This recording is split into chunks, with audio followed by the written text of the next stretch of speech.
Hello everyone, welcome to SkillWeb. Today we are gonna learn how to crop in Adobe Premiere Pro. So let's get into the video.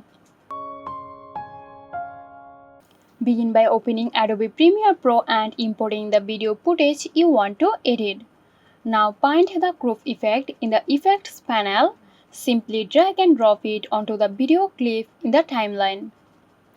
In the Effect Controls panel, under the crop effect, you will find settings for top, bottom, left and right. Adjust these values to crop the video as needed. So that's it. Hope this video helped you out. Stay tuned for more helpful tutorials here at SkillWeb. This video is sponsored by Zerosoft. Zerosoft offers graphic design, UI UX design, digital marketing and web development.